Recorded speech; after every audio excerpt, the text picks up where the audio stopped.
আরণ্যকের ব্যবহার নিয়ে গরিমা রাগারাগি করলে বাড়ির সবাই মিলে গরিমাকে বোঝায়।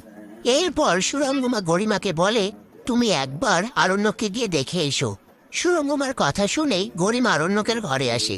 সেখানে ছোটু থাকলে গরিমা বলে, আমি তোমাকে কিছু কথা বলছি, তুমি আরণ্যককে বলে দিও।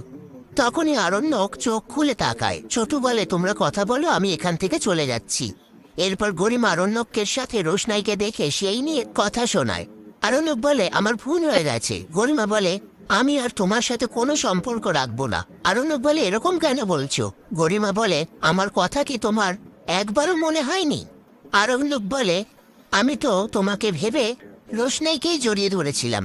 গরিমা বলে, এখন সুস্থ বোধ করছো? আরণ্যক বলে, আমি জানি না, আমার খুব ঘুম পাচ্ছে। গরিমা বলে, তুমি বুঝতে পারছো কতটা অন্যায় করেছো? আরণ্যক বলে, আই এম সরি, আমাকে ক্ষমা করে দাও। রাত্রিবেলা সবাই খেতে বসে। তখনই তনুশ্রী আরণ্যককে বলে, তোমার জন্য আমাদের তো মাথা হেট হয়ে গেছে, তোমার জন্য কি আমাদের এভাবেই চলতে হবে?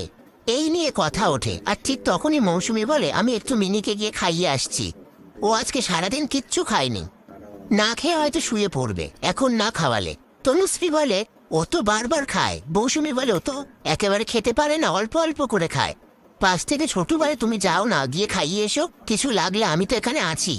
এরপর সবাই মিলে ছোটুকে কাজের খোঁটা দিয়ে কথা শোনায়। তারপর সেখানে মিনি এসে তনুশ্রীকে বলে, রোশনাই কোথায়? আমি না ওকে নিয়ে খুব খারাপ স্বপ্ন দেখেছি, ওর মুখ থেকে রক্ত পড়ছে, ও মরে যাবে না তো?